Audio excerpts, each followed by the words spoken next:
탈무드에 이런 이야기 하나가 나옵니다. 한 부유한 상인이 있었는데 그에게는 매우 경건한 아들 하나가 있었습니다. 그러던 어느 날 상인이 종을 데리고 여행을 떠났는데 불행하게도 여행 기간 중에 세상을 떠났고 유언을 남기고 죽었습니다. 그 유언의 내용은 모든 재산은 종에게 주고 아들은 꼭 한 가지만 골라 가질 수 있다는 유언입니다. 종은 여행에서 돌아오자마자 모든 재산을 가지려고 합니다. 그리고 아들에게는 아버지의 유언장을 내놓으면서 무엇이든지 당신에게는 한 가지만 고를 수 있는 선택이 있고 나머진 다 내 거라고 이야기합니다. 유언장을 제시하며 말하는 종에게 이 아들은 아무런 할 말이 없었습니다. 이 말 들은 아들은 마음이 찢어지도록 아팠습니다. 하는 수 없이 랍비를 찾아가 자초지종의 이야기를 합니다. 한참 동안 아들의 이야기를 듣고 있던 랍비는 이렇게 말합니다. 당신의 아버지는 참으로 사려 깊으신 분입니다. 죽어가면서 종에게 재산을 아들에게 물려준다고 유언장을 남기거나 또 말을 남겼더라면 아마도 그 종은 그 유언장을 버리거나 와서는 거짓말하고 재산을 다 가지려고 했을 겁니다. 이것을 생각했던 아버지는 종을 차라리 후계자로 삼는 것이 나을 것이라고 생각을 했습니다. 그러면서 랍비가 이 아들에게 말합니다. 재판장에게 찾아가십시오. 갈 때에 종을 데리고 가십시오. 재판장에게 유언장을 보면서 한 가지의 선택을 하십시오. 모든 소유는 다 종이 갖게 하고 당신은 그 종만 가지면 됩니다. 그러면 법적으로 종의 재산은 주인의 재산이 되는 겁니다. 이것이 바로 아버지의 지혜요 아버지의 생각이었습니다 라고 말하였다고 합니다. 지혜가 있는 사람은 모든 것을 가진 사람일 것입니다. 모든 것을 팔아 지혜를 얻는다고 한다면 아마도 그 사람은 모든 것을 얻은 사람이라고 말할 수 있을 겁니다. 예수님도 이와 비슷한 말씀을 우리에게 하셨습니다. 마태복음 13장 44절의 말씀을 보면 천국은 마치 감춰진 보화와 같으니 사람의 일을 발견한 후에 숨겨두고 기뻐하며 돌아와서 자기의 소유를 다 팔아 그 밭을 샀느니라고 하는 말씀처럼 가장 소중한 것을 소유한 사람이 모든 것을 다 소유한 사람이 된다는 겁니다. 여러분, 지혜가 어디서 나오는 걸까요? 우리가 배우고 습득되어지는 것 지식이라고 합니다. 지식을 지혜라고 말할 수는 없지요. 지혜와 지식은 다른 겁니다. 성경은 지혜는 어디서 오느냐? 다름이 아니라 하나님을 경외하며 하나님을 사랑하며 하나님을 섬기는 자에게 하나님이 선물로 주시는 것이 지혜라고 우리에게 말씀하고 계십니다. 잠언서 1장 7절의 말씀을 보면 여호와를 경외하는 것이 지혜의 근본이거늘 하나님을 경외하며 사랑하며 진심으로 하나님을 섬기는 자에게 하나님은 지혜를 우리에게 주신다는 겁니다. 지심처럼 지금 지식과 정보가 넘쳐난 시대가 어디 있을까요? 넘쳐난 지식과 정보와 홍수 속에 삽니다마는 정작 우리에게 진정으로 필요한 것이 있다고 한다면 지식이 아니라 지혜일 것입니다. 삶을 살아갈 수 있는 지혜. 오늘 성경 말씀을 보면 이스라엘의 큰 선지자여 민족의 지도자였던 엘리야가의 마지막 모습이 오늘 본문 말씀에 기록되어져 있습니다.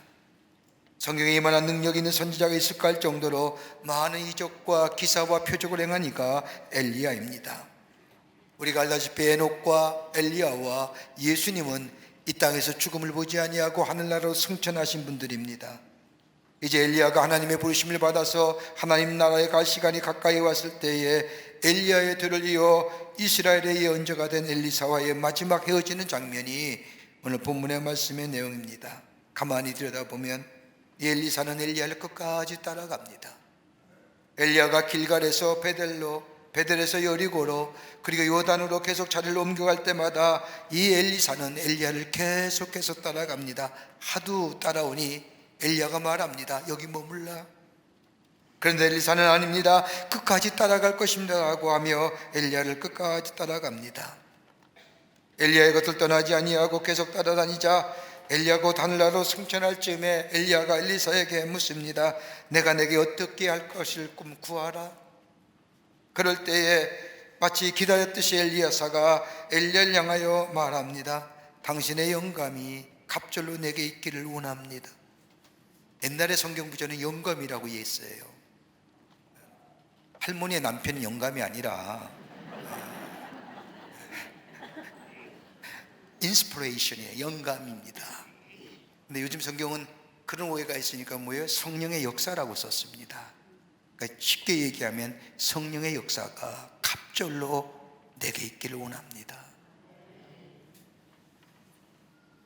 그때의 열왕기하 2장 10절 이하의 말씀을 보면 갑절의 영감은 내가 주는 것이 아니라 하나님이 주셔야 되는 것이라고 말하면서 약속하신 대로 너희가 약속한 대로 내가 나의 승천을 눈으로 보게 되면 하나님이 너의 소원을 들어주실 것이라고 말씀하십니다.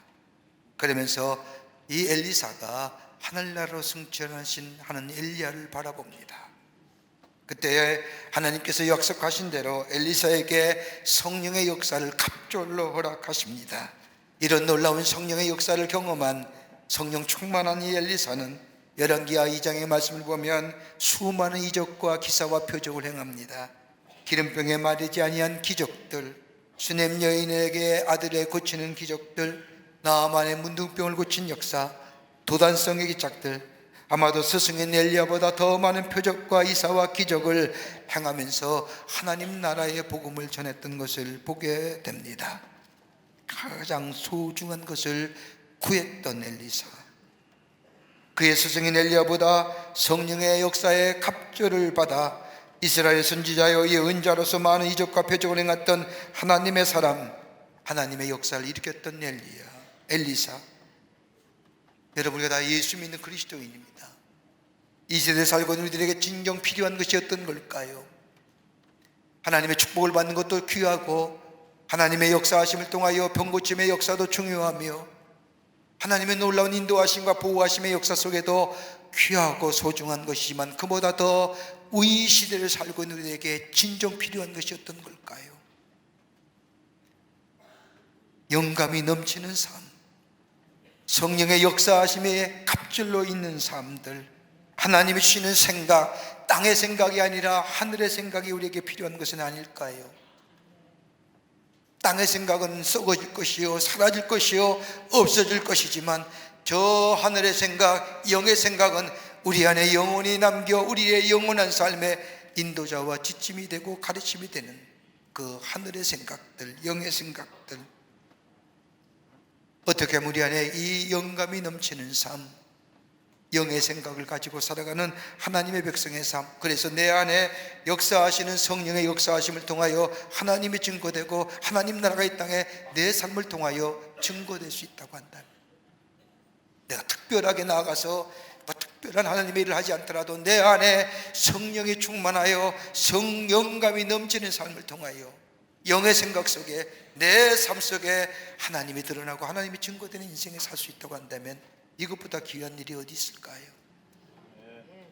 어떻게 우리 안에 영감이 갑절로 넘치는 삶, 하나님의 성령의 역사가 갑절이 넘치는 삶을 통하여 나를 새롭게 하고 하나님의 창조의 역사를 일으키는 하나님의 복된 삶으로 살아갈 수 있을까요? 오늘 본문의 말씀을 통해서, 엘리사를 통한 귀한 교훈의 말씀을 통해서 은혜 받기를 원합니다. 첫째는 결단 있는 자의 걸음이어야 됩니다.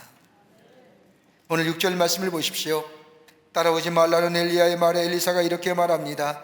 여호와의 사심과 당신의 오늘 오늘의 삶을 가리켜 맹세하노니 내가 당신을 떠나지 아니하겠나이다. 엘리야의 들을 이어 이스라엘 선지자가 된 엘리사, 어떻게 해야 엘리야의 들을 이어 이스라엘 백성을 인도할 것인지 도무지 알 수가 없었던 이 엘리사, 그는 스승의 영감을 그대로 받기를 원했습니다. 승천함이 다가올 때 엘리야는 그동안 둘이 함께하였던 선지자의 생도들을 방문하겠다. 그런데도 엘리사가 함께 가겠다고 합니다. 몇 번이나 만류하였지만 엘리사는 끝까지 따라가겠다고 말합니다. 그리고 하나님이 갈라놓으실 때까지 이 엘리사는 엘리야를 따라갑니다. 다른 말로 말하면 하나님을 향한 행동적이고 전인격적이고 경험적인 것으로 따라갔다는 겁니다. 한번 결단했다는 것은 쳐버리지 아니하고 끝까지 따라가는 겁니다. 이게 바로 결단인 자의 걸음입니다. 뒤돌아서지 않습니다. 물러서지 않습니다. 내가 결단했으면 그것을 가지고 끝까지 나아가는 것. 여러분, 스탠포드 비네라고 하는 지능검사법에 의하면 성공한 리더들의 몇 가지 특징 가운데 한 가지 뭐냐면 IQ가 높았다는 겁니다. 그러니까 IQ라고 하면 여기서 지능지수를 얘기하는 것이 아니라 I라고 하는 것은 임플리멘테이션이라고 해서 실행지수란, 실행지수가 높았다. 좋은 아이디어 있는 것으로 충분한 거 아니에요. 좋은 생각과 좋은 아이디어 있으면 삶에 실천했다는 겁니다. 행동으로 옮겼다는 겁니다. 여러분, 이런 자가 리더예요. 여러분, 우리의 삶도 마찬가지 아닙니까? 믿음의 삶, 아무리 좋은 말씀 들으면 무슨 의미가 있습니까? 내 삶의 실천이 결여된 좋은 말씀, 좋은 하나님의 말씀, 아무런 의미 없는 겁니다. 그러게 야고보서 1장 22절의 말씀을 보면 너희는 도를 행하는 자가 되고 듣기만 하여 자신을 속이는 자가 되지 말라고 말씀합니다. 무슨 말인고 하면 여러분은 말씀을 실천한 사람이 돼야지 듣기만 해 자신을 속이는 사람이 되지 마십시오.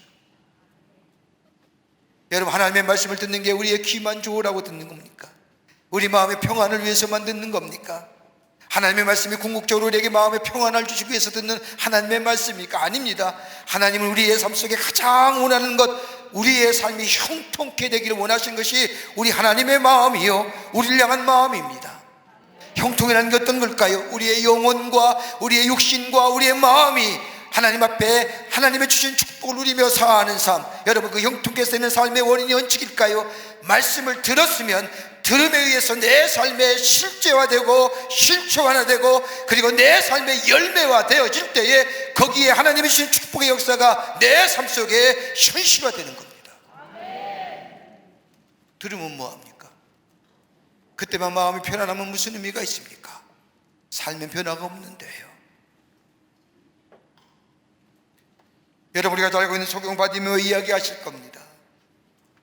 날 때부터 앞을 보지 못한 이 소경 바디메오, 그는 길거리에서 오고 가는 사람에게 구걸하며 살았던 이 소경 바디메오가 오고 가는 사람 속에 예수란 사람의 이야기를 듣게 됩니다. 예수를 만나는 사람마다 고침을 받더라, 예수님 앞에 나아가면 못 고칠 병이 없더라. 그 말씀을 들을 때마다 이 소경 바디메오 마음속에 나도 한번 예수 만나보리라, 나도 예수 한번 만나보리라, 만나면 내 병이 나을 것이라고 하는 믿음이 그의 마음속에 생기기 시작합니다. 그런데 지나가는 사람들 이야기 속에 어느 날 어느 때에 예수님이 자신이 사는 동네에 온다는 얘기를 듣습니다. 기다리지요. 마음에 간절한 소원을 담고 이 예수님을 기다리는 순간 사람의 웅성거리는 소리가 들려질 때에 이 바디메오는 그들이 소리는 것을 향하여 소리치지 않습니까? 다윗의 자손이여 나를 불쌍히 여기소서. 얼마나 소리를 고래고래 질렀냐면 다윗의 자손이여 나를 불쌍히 여기소서. 그 많은 군중의 함성 속에 묶였던 그의 목소리를 들었던 이 예수님께서 뒤돌아보시며 제자들에게 그를 데려오라고 얘기합니다. 이 제자가 찾아가서 바디메오에게 찾아가서 예수님이 부르는다는 이야기를 듣자 바디메오가 자기가 가지고 있던 것을 다 버려두고 예수님을 향하여 손살같이 나아가 예수님 앞에 무릎을 꿇습니다. 예수님이 묻습니다. 내가 내게 무엇 해주길 원하느냐? 바디메오가 딱 한마디 하지요. 보기를 원합니다. 그때 예수님이 그 말씀을 들으시고 내 믿음이 너를 구원하였느니라. 그때 그는 보게 되어 눈을 뜨게 되어 예수님을 쫓는 자가 됐죠. 여러분, 들으면 뭐합니까? 내 삶의 실천함이 있어야 되지요. 내 삶의 행동화가 되어야 됩니다. 많은 말씀이 들어서 기쁘고 마음의 위로와 평안 얻는 것이 아니라 내 삶 속에 삶에서 이루어지는 역사가 일어나지 아니하면 열매 없는 겁니다. 개인적으로 좋아하는 케니스 리치라고 하는 영성학사가 쓴 책 가운데 트루 프레이어라고 하는 진실한 기도라는 책을 보면 영적으로 성숙한 영성의 사람에 갖는 세 가지의 특징적 요소가 있습니다. 하나는 뭐냐? 경험의 사람이라는 거예요. 실천의 사람. 하나님의 말씀을 들어서 그 말씀대로 실천했더니 내 삶 속에 그 말씀대로 그대로 이루어졌다. 이 경험치가 많은 사람이 영적으로 성숙한 사람이에요. 교회를 오래 다녀서가 아니라 하나님의 말씀을 다 아는 것이 아니라 말씀이 적게 한다 할지라도 그 말씀이 내 삶 속에 실제화되고 실천화될 때에 그 열매가 많고 경험이 많게 될 때에 그 신앙이 성숙한 신앙이요 성숙한 영성의 사람.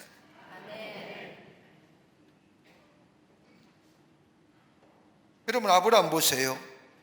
믿음의 조상이요 축복의 조상이라고 부르는 이유가, 창세기 12장의 말씀을 보면 하나님의 부르심을 받은 이 아브라함, 내 본토와 친척과 아비의 집을 떠나라. 그리하면 내가 하늘의 별과 같이 바닷가의 모래와 같이 내 민족을 왕성케 하리라, 장대케 하리라. 이 말씀을 들을 때에 말씀으로 들은 것으로 그치는 것이 아니라, 여러분, 말씀을 듣고 생각하면 별의별 생각이 다 드는 거예요.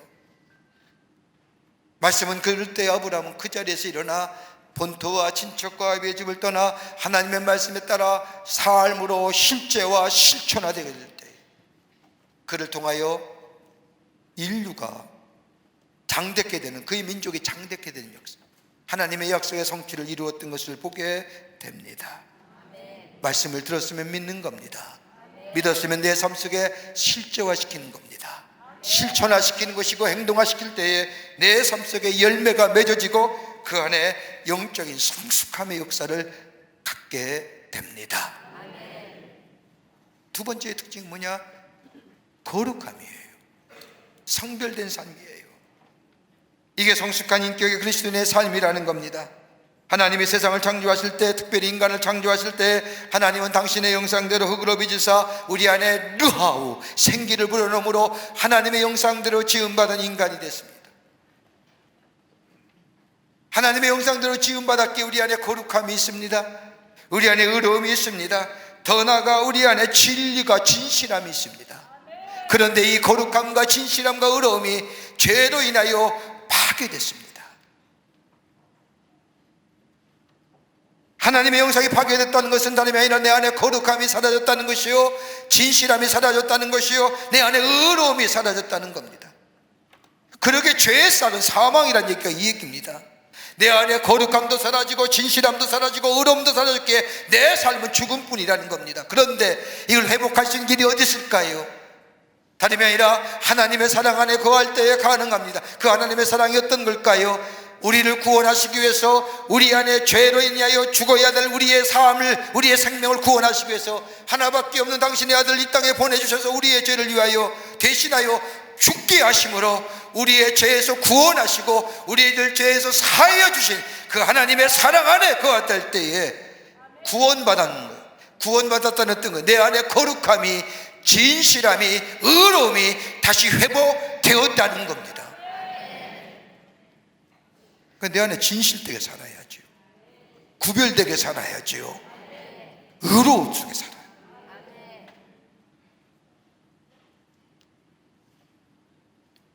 이게 성숙한 영성의 사람입니다.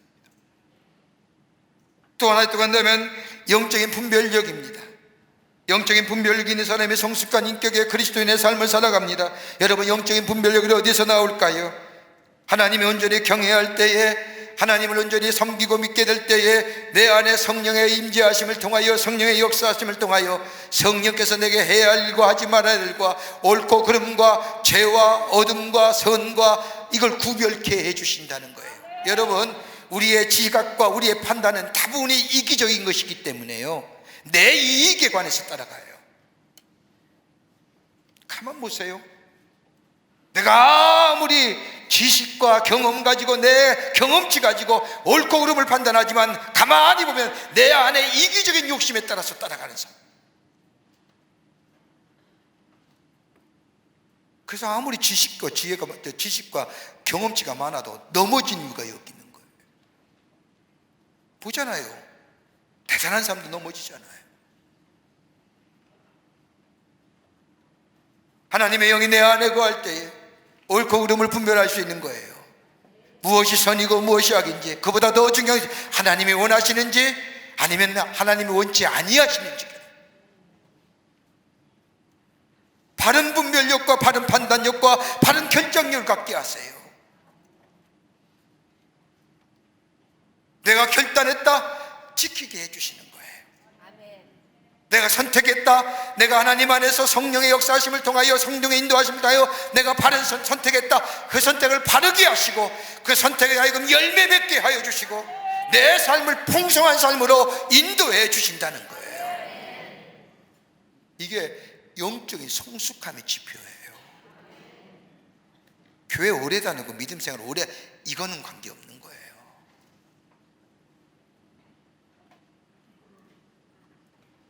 엘리야는 한번 결단했습니다. 내가 스승의 뒤를 따라가리라 결단한 물러서지 않았습니다. 생각만 한 것이 아니라 삶으로 옮겼습니다. 실천했습니다. 따라갔습니다.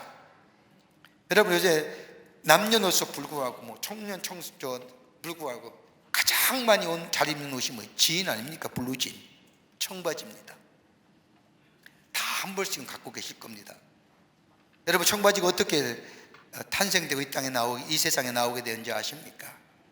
유대인 레비 스트라우스라고 하는 사람이, 유대인이 미국으로 이민해 와서 뉴욕에 주택을 들며 직물 판매하는 일을 하다가 1853년에 샌프란시스코 저 서부 쪽에 금강의 개발이 시작하면서 샌프란시스코를 이주하여 천방만리를 합니다. 어느 날 군납을 하던 알선업자가 레비 스트라우스를 찾아와서 군대에 쓰일 대형 천막 10만 개 분량을 납품하도록 주선합니다. 제의를 받았습니다. 뜻밖의 행운을 잡은 이 레비는 큰 빚을 내고 공장과 직원을 늘리고 밤낮으로 생산에 몰두하여 주문량을 만들어냅니다. 그런데 갑자기 어느 날 군납이 막혀버린 겁니다. 약속이 어그러진 겁니다. 천막의 찬들이 다 쓰레기가 될 판입니다. 파산 직전까지 몰리게 됩니다. 어찌할 바를 모르고 있던 이 레비는 어느 날 주점에 들어갔다가 금강천의 광부들이 옹기종기 모여 앉아서 해진 바지를 꼬매는 모습을 보게 됩니다. 그러면서 그 레비가 무심코 말합니다. 바지천이 모두 닳았는데 질긴 천막의 천을 가지고 바지를 만든다면 좀처럼 헤어지지는 않을 터인데 무심코 중거린 거예요. 그런가 순간 이 레비의 머릿속에 아이디어가 하나 떠오릅니다. 그는 시작시 집으로 돌아와서 두꺼운 천막천을 잘라 키우고 최초로 청바지 한 바늘 만들었는데 이 청바지가 날개듯이 팔려가기 시작합니다. 엄청난 천막천이 오늘날 세계적인 유명한 청바지 회사인 리바이스를 만든 거예요. 생각만 하면 뭐합니까? 삶에 실천하는 것이고. 다 청바지 입잖아요. 청바지, 블루진이란. 우리의 신앙도 마찬가지입니다. 하나님의 말씀을 들었습니다. 들었다고 한다면 내 삶 속에 마음으로 담아 실제화시키고 삶으로 옮겨 실천화시키고 그럴 때에 내 속에 열매가 맺어지게 될 때에 그 안에 하나님의 놀라운 역사를 경험하는 신앙의 성숙한 사람으로 세워지는 역사가 우리 가운데 있게 됩니다. 두 번째는 하나님의 주권적인 역사를 믿었다는 겁니다. 하나님의 행하신 기적을, 역사를 마음으로 믿었습니다. 오늘 본문의 말씀을 보십시오. 엘리야는 요단을 건너 길갈에 도달하고 길갈에서 다시 여리고로 가며 또 다시 여리고에서 요단을 건너 다시 있던 장소로 올라옵니다. 여러분 가만히 보십시오. 엘리야가 다녔던 장소, 저 베델, 길갈, 요단, 여리고 어떤 장소일까요? 그냥 엘리야가 엘리사를 덧없이 데리고 왔다 갔다 한 걸까요? 훈련시키기 위해서? 아닙니다. 그 장면, 그 장소는 그 나름대로 하나님의 역사하심이 있는 장소예요. 역사적인 증거와 역사적인 사실이 있는 증거입니다. 여러분 베델이 어떤 장소일까요? 저 야곱이 형과 아버지를 속이고 장자의 축복을 뺏은 후에 삼촌의 집이 라반의 집인 저 삼촌의 집으로 내려가다가 하란으로 내려가다가 루스라는 땅에 하룻밤 거하게 됩니다. 아버지를 속이고 형을 속여서 장자의 축복권은 받았지만은 미래가 붙으면 이 야곱 밤잠을 설치게 될 때에 그 가운데 하나님의 음성을 듣습니다. 하나님의 약속하신 말씀을 듭니다. 네가 약속한 것을 다 이루기까지 내가 떠나지 아니하겠노라고 말씀하실 때에 이 야곱은 주께서 말씀하셔도 내 삶을 그대로 이루어 주시면 내가 다시 와서 여기서 하나님 앞에 예배하며 내가 11조를 드리겠다고 약속합니다. 하나님의 음성을 들었던 불확실 속에, 불투명한 미래 속에 주의 음성을 들었고 음성 들은 다음에 그 자리에서 베개됐던 돌을 가지고 제단을 쌓아 하나님 앞에 예배드렸던 베델, 하나님의 집. 가장 두려웠을 때에 하나님을 만났던 장소. 여러분 길갈은 어느 겁니까? 그냥 길갈일까요? 이스라엘 백성이 요단강을 건넌 후에 하나님께서 여호수아를 통하여 말씀하기를 저 요단강에 돌 12개를 줄어서 저 길 가리는 곳에 돌 집어넣고 후대의 사람들이 그들을 가리켜 그들이 무슨 뜻입니까? 라고 물어볼 때에 하나님께서 우리와 함께 하셔서 요단을, 저 바다 요단을 길같이 육지같이 건넜다는 것을, 하나님의 역사하심을 말하라고 하는 이유. 하나님의 주권적인 역사. 여리고는 어디입니까? 그냥 여리고일까요? 이스라엘 백성이 40년의 출애굽의 광야 생활을 거친 후에 가데스바네에 와서 12명의 정탐꾼을 택하여 저 가나안 땅과 여리고성을 정탐하러 들어가지 않습니까? 정탐한 후에 12명이 돌아와서 이스라엘 회중 앞에 보고합니다. 10명의 사람들은 안 됩니다. 우린 들어갈 수 없습니다. 가보니까 정말 비옥한 땅입니다. 그러나 거기에는 저 안악자손의 장대함과 저 네피림의 우선과 그리고 여리고성의 강대함과 도무지 우리는 그 땅을 들어갈 수 없습니다. 저들에 비하면 우리는 메뚜기입니다. 그럴 때 여호수아가 갈렙 뭐라고 얘기합니까? 아닙니다. 비옥한 땅입니다. 하나님이 우리에게 주시기로 약속한 땅입니다. 하나님이 오늘도 우리와 함께 하시지 않습니까? 저 광야에 40년 동안 보호하시고 지키시고 인도하신 하나님이 오늘 우리와 함께 하시니 우리가 능히 그 땅에 들어가 그 땅을 취할 수 있습니다. 저들은 아무리 네피림의 우선이요 안악자손이 아니라도 저들은 우리의 밥입니다. 그리고 주의 말씀을 따라 여리고성에 들어가 말씀에 순종했더니 여리고성이 무너지는 역사를 경험했던 그 땅, 그 장소.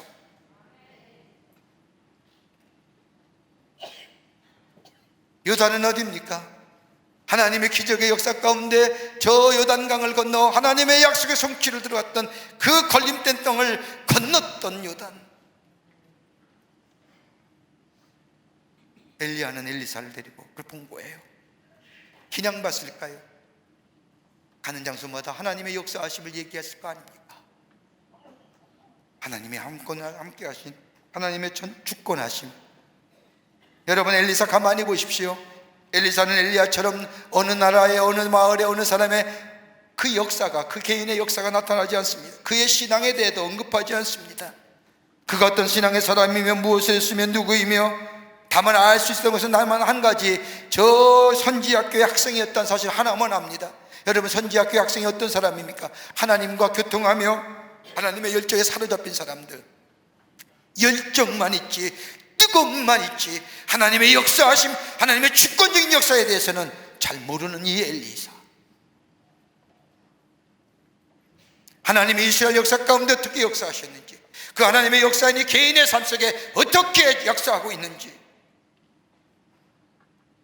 하나님의 따윈 뜨거운 열정이 있는지 모르지만은 하나님의 역사와 하나님의 주권의식에 대하여, 하나님의 행하신 일에 대하여 알지 못했던 이 엘리사에게 엘리야는 베델, 길갈, 요단을, 여리고를 돌면서 하나님의 역사를 가르쳐요. 그리고 믿게 하는, 보게 하는, 그리고 받아들이게 하는.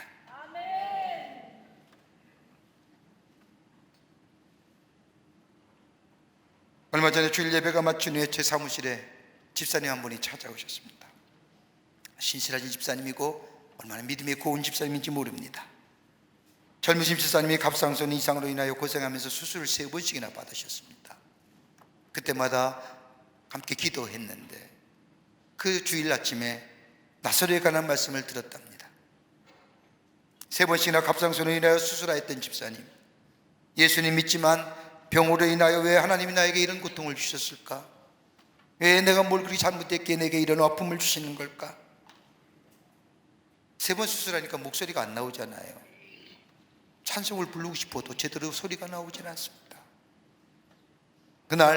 그런데 그 말씀을 듣는 순간, 저 죽었던 나사로가 예수의 말씀으로 일어나는 순간, 그 말씀을 듣는 순간 이 집사님 마음속에 내가 그 말씀 내게 이루어질 줄 믿습니다라고 고백했다는 거예요. 이렇게 고백하는데 자신도 모르는 사이에 밑에서 뭔가 마음의 깊은 자리, 마음 윗자리에서 뜨거운 그 기운이 확 올라오는 느낌. 나도 죽었던 나사로가 살아난 것처럼 나의 병과 나의 모든 고통이 사라질 줄 믿습니다. 이렇게 믿음으로 고백한 후에 얼마나 마음이 편안한지, 설교가 끝난 후에 찬송을 부르는데 그 고백한 후에 터져나오지 않았던 목소리가 터져나오는 거예요. 자기가 그러면서 고백하기를 자기가 예수 믿은 후에 그렇게 기쁨으로 열심으로 불렀던 찬송이 없었다는 거예요. 목이 터져라. 그리고 얼마나 마음에 평안이 찾아오는지, 기쁨이 찾아오는지, 그리고 나서 나의 병이 깨끗이 나았다는 확신이 이 집사님의 마음에 들더라는 겁니다. 그거 고백하러 온 거예요. 저한테 그거 자랑하고 싶어 온 거예요. 목사님, 내가 이렇습니다. 얼마나 기쁜지요, 얼마나 감동이 되고 얼마나 은혜가 되는지. 여러분, 이게 그리스도의 삶, 지금도 역사하시는 하나님의 역사. 저 2000년 전에 저 나사렛 동네에 저 갈릴리 해변가에 행하셨던 하나님의 기적의 역사에 2000년의 기적으로 끝나는 것이 아니라 오늘 내게도 하나님의 역사하심을 내가 믿고 고백하게 될 때 그 역사가 내게도 오늘 똑같이 이루어짐을 믿는 믿음의 고백일 때에 그 역사가 일어나는 것처럼 오늘도 우리에게 일어날 수 있는, 하나님의 역사심을 제한하지 마세요. 우리의 이성으로, 우리의 경험치로, 우리의 지식으로. 엘리야는 엘리사를 데리고 하나님의 역사했던 곳곳의 역사의 흔적, 하나님의 주권적인 역사 보여줌으로 지금도 역사하시는 하나님. 그럴 때 그는 견고한 믿음 속에 하나님 신 사명을 감당할 뿐만 아니라 하나님 나라를 세워가는 데 쓰임받는 하나님의 사람으로 세워진 것을 보게 됩니다. 끝으로 절대 소원의 사람입니다. 하나님 마음에 합당한 것을 구한 자라는 겁니다. 오늘 본문의 말씀을 보십시오. 이제 엘리야가 하나님의 부르심을 받아 하늘나라로 승천할 때가 되었습니다. 끈질게 따라오던 엘리사가 엘리야에게 묻습니다. 엘리사가 엘리사에게 묻습니다. 내가 내게 어떻게 해줄 것을 내게 구하라.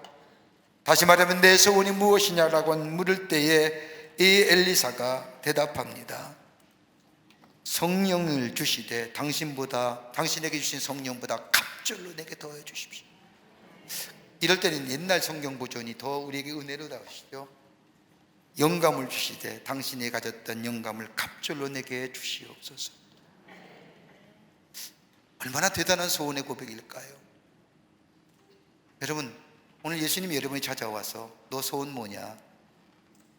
뭘 얘기하실까요? 절대 소원이 있으세요? 병 낫기를 원하고 잘 살기 원하고 이런 거 말고요. 하나님 오늘 여러분이 찾아오셔서 여러분에게 묻습니다. 내가 내게 무엇 해줄까? 그 물음 앞에 절대 소원이냐? 여러분, 이 요한산 말씀에 열왕기상 3장에 나옵니다. 20살의 나이에 약관의 나이에 다윗의 뒤를 이어 이스라엘 왕이 올린 솔로몬, 그가 왕으로 해야 할 일과 짐과 감당하기가 너무나 힘이 듭니다. 아버지의 뒤를 이어 왕이 오른 이 솔로몬, 하나님의 영광과 더불어 이스라엘 백성을 잘 인도할 이 무거운, 이 버거운 책임감 때문에 하나님 앞에 나아가 1000번제를 드립니다. 여러분, 말이 1000번제이지 1000번 제사 드리는 거예요. 제사 드릴 때마다 번제잖아요. 1000번제니까 제물을 불에 태워 다 태워 올라 버리는 거예요. 왕이기 때문에 흠없고 깨끗한 양을 드렸을 거예요. 1000마리. 하나님이 그 제사를, 그 기도를 받으시고 나타나셔서 말씀합니다. 너는 내게 구하라. 내가 내게 무엇 줄까? 그때에 솔로몬은 하나님께 구하지 않습니까? 열왕기상 3장 9절의 말씀을 보면 지혜로운 마음을 주시옵소서. 여러분, 우리의 성경은 지혜로운 마음이라고 번역됐지만 원문의 말씀을 보면 지혜로운 마음이 아니라 듣는 마음 주옵소서. 하나님의 말씀을 들을 수 있게 하시옵소서. 여러분, 다른 사람의 이야기를 들으려면 다른 사람 이야기에 집중해야 되지 않습니까? 경청해야 되지 않습니까? 그리고 겸손해야 되지 않습니까? 솔로몬이 구한 것은 하나님의 음성 들을 수 있는 마음, 내게 경청하는 마음, 겸손한 마음 주시옵소서라고. 그때 하나님 마음이 감동하는 거예요. 그럴 때 하나님께서는 열왕기상 3장 10절의 말씀을 보면 솔로몬이 이것을 구하며 그 말씀이 주의 마음에 맞은지라. 그러면서 하나님 말씀하기를 자기 일을 위하여 장수도 구할 수 있고 원수의 성을 구할 수도 있고 더 나아가 부귀와 영화를 구할 수도 있는데 분별할 수 있는 지혜, 나의 이야기를 들을 수 있는 마음 달라고 하는 그 소원에 내가 감동했다고 하며 그에게 더 많은 것으로 허락하여 주신 것을 읽을 수가 있습니다. 절대 소원, 나를 위한 것이 아니라, 엘리사가 절대 소원을 구한 것은 다름이 아니라 영감을 주신 나에게 갑절의 영감을 달라고 하는 것은 다름이 아니라 그에게는 자신의 부족함을 알았기 때문입니다. 성령의 역사 없이는 하나님의 중요한 사명 감당할 수 없음을 이는 깨달았기 때문입니다. 하나님의 영감이 있어야만이 하나님의 일을 감당한다고 하는 사실을 이 엘리사는 알았기에 더 나아가 세상이 점점 더 낙해지기 때문에 하나님의 영감이 없이는, 하나님의 성령의 역사 없이는 주의 일, 주의 사명 감당할 수 없기에, 그리고 이해하기 없는 일들이 너무나 많기 때문에 성령의 역사 없이는 알 수 없기에, 엘리야 당신이 일했던 일 때보다 더 악하고 더 험한 시대에 내게 갑절의 영감이 필요합니다. 이 소원을 구할 때 하나님께서 그에게 허락하시고 그를 통하여 민족의 지도자로 어두운 때에 생명의 말씀, 빛의 말씀, 하나님의 말씀을 전하는 자로 그를 세워서 쓰셔서 하나님의 나라를 이루어갔던 것을 보게 됩니다. 여러분의 절대 소원은 뭘까요? 오늘 주님이 물으시는 겁니다. 내 소원이 뭐냐? 내가 너에게 뭐 해줄까? 우리의 절대 소원, 하나님의 영광을 위하여, 하나님의 나라를 위하여. 여러분, 하나님 높이게 될 때 나도 높아지는 거예요. 하나님의 나라가 영광을, 하나님의 영광을 받으실 때 나 또한 영광 받는 겁니다.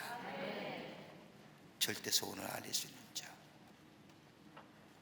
하나님을 경외할 때 지혜가 있고, 하나님을 사랑하게 될 때 하나님이 주시는 은혜가 있고, 우리에게 하나님에 대한 소원을, 간절한 마음의 소원, 하나님의 나라를 위한 소원을 빌 때 하나님 허락하여 주셔서 우리의 삶을 통하여 하나님 나라가 세워지고 우리 또한 그 놀라운 축복 안에 사는 복된 삶이 되는 줄 믿습니다.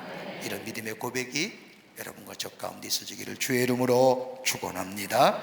하나님 감사합니다. 저희를 주께서 사랑해 주셔서 하나님의 백성 삼으심에 감사합니다. 오늘 엘리사를 통하여 우리에게 주신 말씀처럼 하나님을 향한 절대 소원의 자가 되게 하여 주시고, 하나님을 경외하는 자, 하나님의 지혜를 구하고 하나님의 음성을 들을 수 있는 자를 되게 하여 주셔서 이 어두운 때에 하나님을 높이며 하나님 나라의 확장을 위해 쓰임받는, 그로 인하여 우리의 삶 속에 주시는 축복이 넘쳐나는, 너희는 그의 나라와 그의 의를 구하라고 한 것처럼 그럴 때 이 모든 것을 더하여 주신다고 하는 약속의 말씀처럼 더해 주시는 하나님의 축복을 누리며 사는 저희들 되게 하여 주시옵소서. 성령이 도우실 줄 믿으며 예수님의 이름으로 기도하옵나이다. 아멘.